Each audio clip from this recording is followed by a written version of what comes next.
Lors d'une dernière homélie, il faut faire attention de ne pas faire trop de gaffes. Alors, j'espère que je ne vous ferai pas perdre la foi. Ça fera au moins ça. Alors, dans les lectures, la première lecture qu'on a entendue aujourd'hui, qui est tirée du Qoéleth, qu'on appelait l'Ecclésiaste avant, ça a retenu mon attention. Il dit dans ce texte, « Vanité des vanités, tout est vanité. » Il continue en disant, « Que reste-t-il à l'homme de toute la peine et de tous les calculs dont il se fatigue sous le soleil? » Et quand on l'écoute, on se rend compte qu'il est en train de se poser une question fondamentale. Il est en train de se poser la question, est-ce que ma vie vaut la peine? Ou une autre façon, c'est de dire, est-ce que j'ai travaillé comme un fou pour rien? Ça semble ça la question qui se pose. Hein? Et si c'est vrai que les questions que le Qoéleth se pose sont des questions qui ne sont pas reposantes, vous remarquerez qu'un jour ou l'autre, on se pose tous ce genre de questions-là. Et pour être capable de répondre à ces questions-là, je pense qu'il ne faut pas rester à la surface parce que ce serait facile de dire n'importe quoi. Pour vraiment répondre à ces questions-là, il faut descendre plus en profondeur.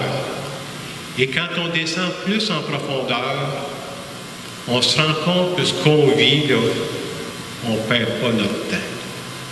Il y a quelque chose qui a du sens au fond de ça. Alors la question nous dit, que nous reste-t-il? Mais je pense qu'il nous reste quelque chose. Il nous reste entre autres tous les liens qu'on a développés avec les personnes qu'on croise dans notre vie. Il reste tous les liens d'amitié, les liens de fraternité, les liens d'entraide et même les taquineries entre nous. C'est très important. Il nous reste beaucoup de choses aussi.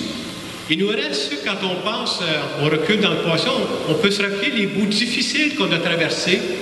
Et vous remarquerez, je ne sais pas si vous êtes comme moi, mais dans les bouts plus difficiles, moi je suis capable de reconnaître que si je m'en suis sorti, c'est parce qu'il y avait du monde autour de moi. Ça, c'est fondamental. Hein? On a besoin des autres. Que reste-t-il de notre vie? Que reste-t-il dans nos moments de prière? Moi, je pense que nos moments de prière nous permettent de développer avec les années une certaine sagesse pour faire face à la vie. Qu'est-ce qui reste de tout ce qu'on a vécu? Moi, je pense qu'il reste ce qu'on pourrait appeler la satisfaction d'avoir donné le meilleur de nous-mêmes. Pas d'avoir réussi toujours des grands succès, mais d'avoir donné le meilleur de nous-mêmes. Et ça, c'est important. Puis on ne s'en rend pas compte parce que quand on croise des personnes, que ça peut être des gens de nos familles, de nos amis, des paroissiens, des paroissiennes, on se donne la vie. Là.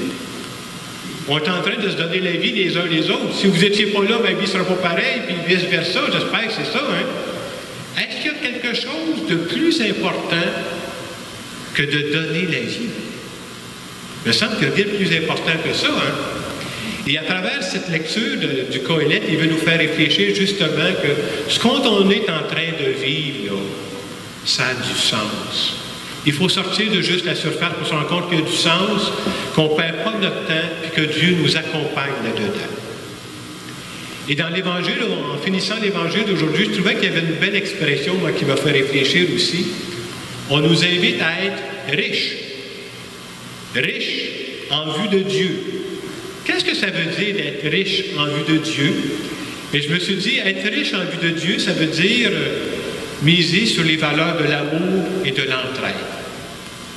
Être riche en vue de Dieu, c'est prendre du temps pour s'arrêter comme on le fait aujourd'hui, pour que notre vie spirituelle, là, ben, on ne perd pas de nord. Je sais où est-ce que je m'en vais dans ma vie. Être riche en vue de Dieu, c'est se rappeler, comme je disais tantôt, là, que si on n'existait pas, nous autres, ça changerait la vie de beaucoup de personnes.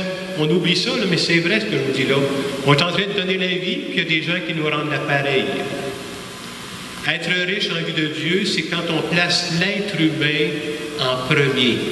Et c'est tellement facile de se faire prendre par 50 organisations, alors que c'est l'être humain qui vient en premier.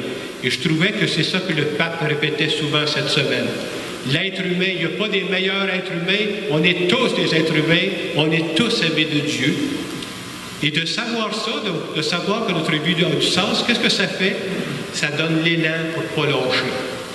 Parce qu'à certains moments, on dirait, bien, peut-être que, je ne sais pas, on va tout arrêter ça. Non, non, il faut continuer la route. Et j'ai pensé, comme c'est ma dernière homélie ici à Saint-Hyacinthe en fin de semaine, de vous donner un petit conseil. On nous parle dans l'Évangile être riche en vue de Dieu. Je vais vous donner un conseil pour être riche. La meilleure façon d'être riche en vue de Dieu, le premier conseil que je vous donne, il faut s'ouvrir un compte au ciel. Pas en caisse, là, au ciel. Il paraît que c'est le meilleur paradis fiscal. Paradis fiscal. Je me suis forcé quand même.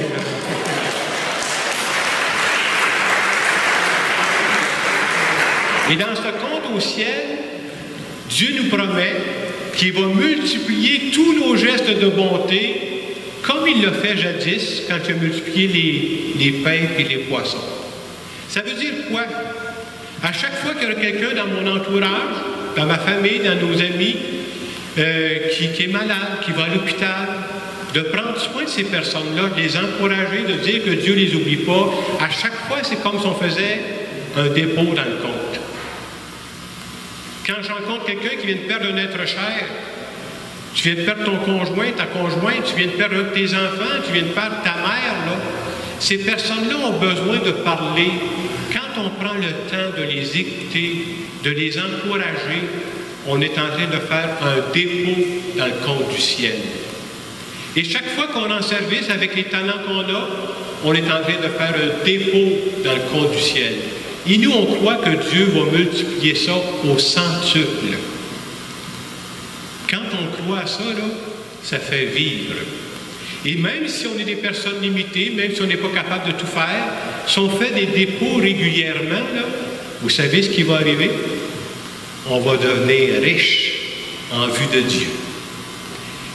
Et je me disais, comme c'est ma dernière homélie, je voulais vous dire que je pense qu'au cours des dernières années, les 12 dernières années que j'ai passées avec vous ici, je pense qu'ensemble, parce que tout seul, je ne crois pas ça, là, je pense qu'ensemble, on a fait souvent des dépôts dans le compte du ciel. On le fait de bien des façons, puis je pense qu'on pourra toujours être fiers de ça. Il y a une satisfaction à faire le bien. Et je dirais qu'il y a doublement une satisfaction de faire le bien avec d'autres. On est toujours plus forts ensemble. Et un jour, notre espérance, c'est qu'on va se retrouver.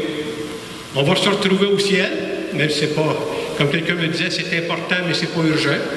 On va se retrouver au ciel, puis quand on va se retrouver là, on va se rendre compte que dans notre compte du ciel, là, Dieu aura multiplié ça au centuple. Et non seulement on sera heureux de se retrouver, mais à ce moment-là, on pourra dire, sans se tromper, qu'on est devenu riche en vue de Dieu. Alors, c'est ce qu'on peut se souhaiter. On a vécu des belles choses ensemble, on va continuer en vivre. Je vous invite à continuer à déposer dans le compte du ciel, puis un jour, on va se retrouver. Et en terminant cette homélie, moi, ce que je veux faire, puisque je vous invite à faire aussi pendant les moments de silence qui suivent, prenons la peine de dire à Dieu, merci pour tout ce qui s'est vécu de beau, de grand ensemble.